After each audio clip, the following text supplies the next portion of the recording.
Good morning student. Class 10 bio में हम आपको प्रकाश संश्लेषण के बारे में बता रहे थे। ठीक है, प्रकाश संश्लेषण के बारे में जब हमने आपको बताया था तो प्रकाश संश्लेषण की डेफिनेशन बताई थी। क्या बताया था कि हरे पौधे प्रकाश की उपस्थिति में क्लोरोफिल के द्वारा, ठीक है, कार्बन डाइऑक्साइड और जल से क्रिया करके या अभिक्रिया के द्वारा कार्बोहाइड्रेट भोजन का निर्माण करते हैं। इस पूरे प्रोसेस को और ऊर्जा निकलती है, इस पूरे प्रोसेस को हम प्रकाश संश्लेषण कहते हैं। यही बताया था, लिखवाया था हमने। ये भी बताया था कि प्रकाश संश्लेषण एक जटिल एवं अत्यंत विशिष्ट जैव रासायनिक प्रक्रिया होती है जो 2 घटकों में पूरी होती है। यहाँ पे लिखा था, उसके आगे लिखिए नंबर 1 प्रकाशिक अभिक्रिया,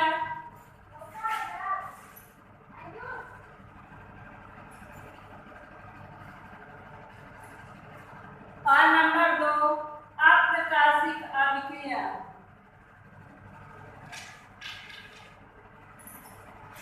प्रकाशिक अभिक्रिया, प्रकाशीय अभिक्रिया याद कर लीजिए, चाहे प्रकाशिक रहने दीजिए। प्रकाशीय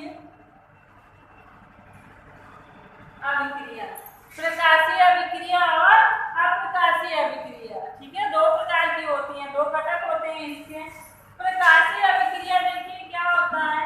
प्रकाशीय, जिस अभिक्रिया में प्रकाश की आवश्यकता होती है प्रकाशीय अभिक्रिया कहलाती है। तो यहाँ इसी के आगे लिख लीजिए, इस अभिक्रिया में प्रकाश की आवश्यकता होती है। इस अभिक्रिया में प्रकाश की आवश्यकता होती है। और अप्रकाशिक अभिक्रिया में क्या लिखेंगे कि इस अभिक्रिया में प्रकाश की आवश्यकता नहीं होती है। इसमें लिख दीजिए, इस अभिक्रिया में प्रकाश की आवश्यकता नहीं होती है। हो गया। देखो उसके नीचे लिखिए, इस प्रकाशिक अभिक्रिया के बारे में लिखा है। किसकी अभिक्रिया के बारे में? प्रकाशिक अभिक्रिया के बारे में। तो देखिए, इस अभिक्रिया के दौरान निम्नलिखित घटनाएं होती हैं। लिख लीजिए एरो लगा के, इस अभिक्रिया के दौरान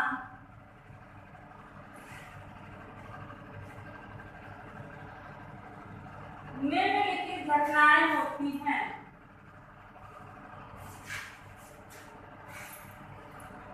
इस अभिक्रिया के दौरान निम्नलिखित घटनाएं होती हैं। नंबर 1 डाल दीजिए। देखो इनमें क्या क्या चीजें थी। कार्बन डाइऑक्साइड था, जल था, क्लोरोफिल था और प्रकाश था। तो ये चारों क्या क्या वर्क करते हैं, क्या क्या फंक्शन करते हैं। पहला पॉइंट, ठीक है, पहला पॉइंट है जो क्लोरोफिल है, वो क्या करता है? क्लोरोफिल प्रकाश को अवशोषित करता है। क्या करता है? क्लोरोफिल द्वारा प्रकाश ऊर्जा अवशोषित होती है। नंबर 1 क्लोरोफिल द्वारा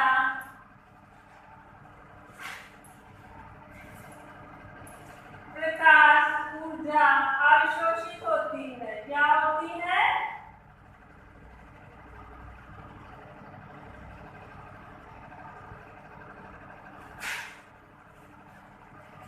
प्रकाश ऊर्जा अवशोषित होती है। यह क्लोरोफिल का काम था। किसका काम था?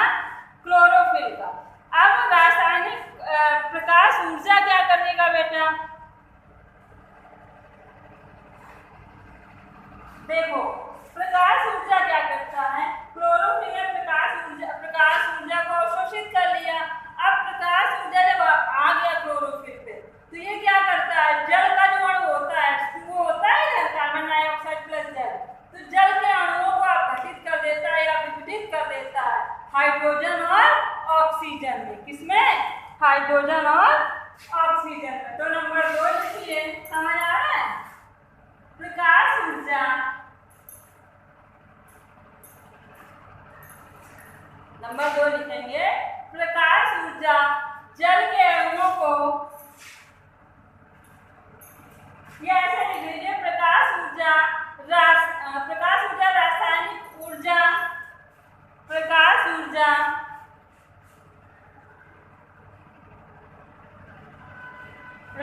ऊर्जा को रासायनिक ऊर्जा में रूपांतरित करना, प्रकाश ऊर्जा को रासायनिक ऊर्जा में रूपांतरित करना तथा जल के अणुओं को हाइड्रोजन तथा ऑक्सीजन में अपघटन तथा जल के अणुओं को हाइड्रोजन तथा ऑक्सीजन में अपघटन।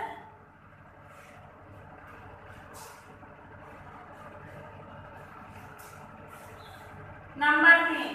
अब तीसरा क्या बचा? कार्बन डाइऑक्साइड बचा। बोलो, बचा ना?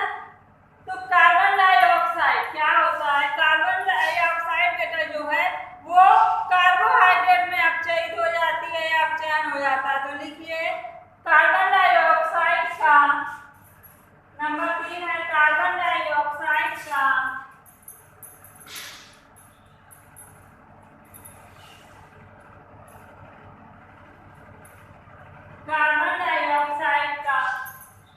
कार्बोहाइड्रेट में अपचयन,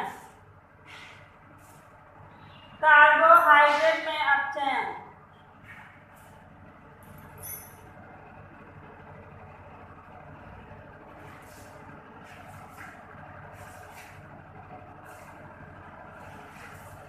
ठीक है, ये आपका एक टॉपिक खत्म हो गया। ठीक है, अब नया टॉपिक है, नई हेडिंग डाल दीजिए। पौधों में कार्बन डाइऑक्साइड, पौधे कार्बन डाइऑक्साइड कैसे प्राप्त करते हैं? ये क्वेश्चन समझ लीजिए। पौधे कार्बन डाइऑक्साइड कैसे प्राप्त करते हैं? ठीक है, या करके लिखिए रंध्रों का, पौधों में रंध्रों का, रंध्र की इंग्लिश होती है स्टोमेटा। क्या होती है? स्टोमेटा। पौधों में रंध्रों का खुलना तथा बंद होना, पौधों में रंध्रों का खुलना तथा बंद होना।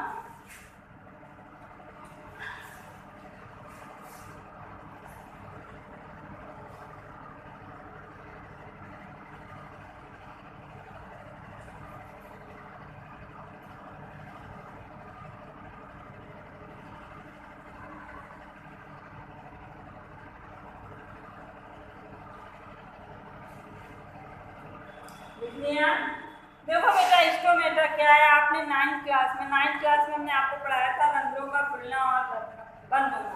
हमने बताया था कि पौधों की पत्तियों की सतह पर छोटे छोटे छिद्र होते हैं जिन्हें रंध्र कहते हैं और इन्हीं रंध्रों के द्वारा गैसों का आदान प्रदान होता है।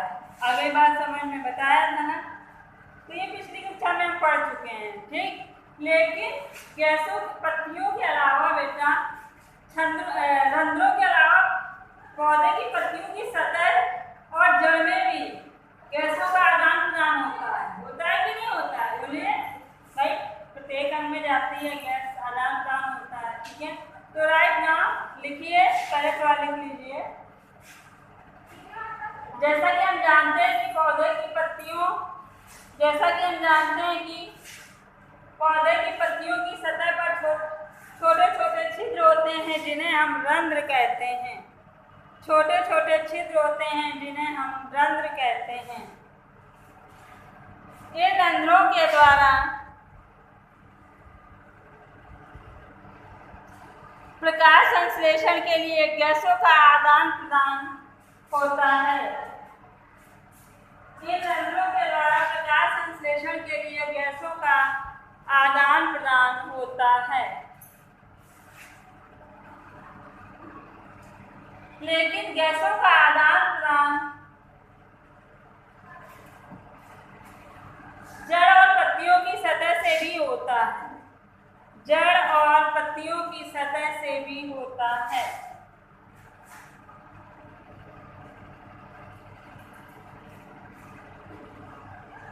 इन रंध्रों से पर्याप्त मात्रा में जल की हानि होती है। इन रंध्रों में पर्याप्त मात्रा में जल की हानि होती है।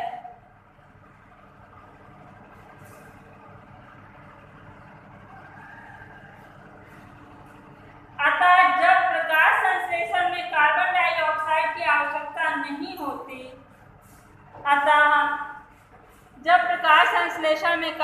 डाइऑक्साइड की आवश्यकता नहीं होती तो पौधे इन छिद्रों को बंद कर लेते हैं।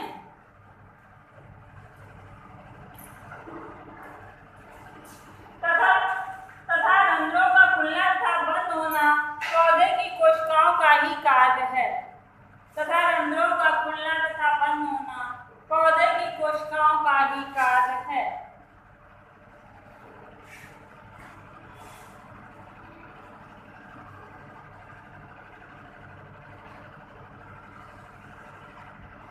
ठीक है, देखो ऐसी कोशिकाएं होती हैं। अभी हम फिगर बनाएंगे आपको ऐसे, ठीक है। यहाँ पर द्वार कोशिकाएं होती हैं, गार्ड सेल्स जिन्हें कहते हैं। क्या कहते हैं? Guard cells. जब गार्ड से पानी अंदर जाता है तो ये कोशिकाएं फूल जाती हैं। ये हो गई द्वार कोशिकाएं, गार्ड सेल्स। जब कोशिकाएं फूल जाती हैं तो ये कोशिकाएं फूलेंगी तो ऐसे हो जाती है, तो ये रंध्र खुल जाते हैं और गैस अंदर चली जाती है। जब द्वार कोशिकाएं बंद होती हैं, यानी कि जब ये बाहर निकलती है गैस, तो ये कोशिकाएं पिचक जाती हैं और द्वार कोशिकाएं बंद हो जाती हैं। समझ में आया? नहीं आया? देखो फिर हम समझाते हैं दोबारा फिगर बना के। ओके, लिखिए, उसी के आगे लिख लीजिए। छिद्रों का खुलना तथा बंद होना द्वार कोशिकाओं पर निर्भर करता है। छिद्रों का खुलना तथा बंद होना द्वार कोशिकाओं पर निर्भर करता है।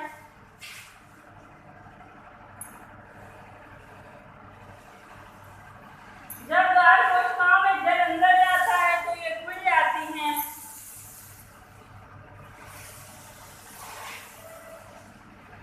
जब अंदर जाता है तो ये फूल जाती हैं और रंध्र खुल जाते हैं। तो ये फूल जाती हैं और रंध्र खुल जाते हैं। तथा जब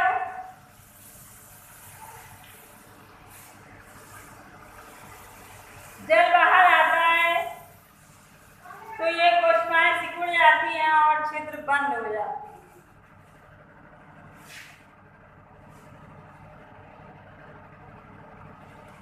कोशिकाओं के खुलने की अवस्था स्फीति अवस्था कहलाती है और बंद होने की अवस्था स्लथ अवस्था कहलाती है। स्फीति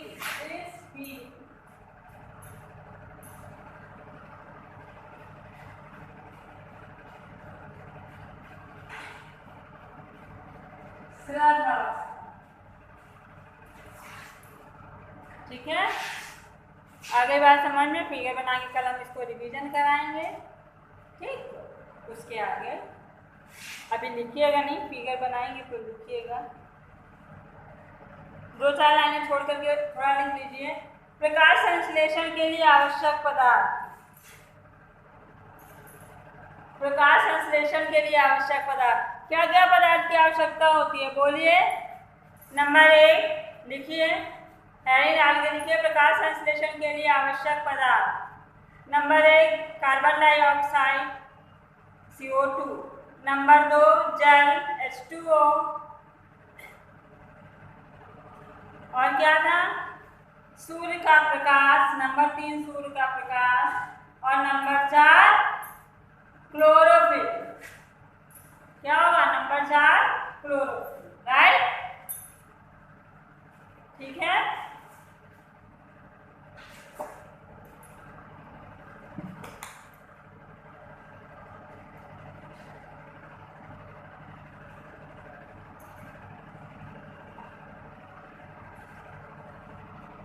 इसके आगे कल फिगर बना के एक बार ऐसे समझा देंगे। इसके बाद फिर हम मनुष्यों में पाचन पढ़ाएंगे आपको। ठीक है, ओके, इतना नोट कर लीजिएगा, राइट कर लीजिएगा। Good day.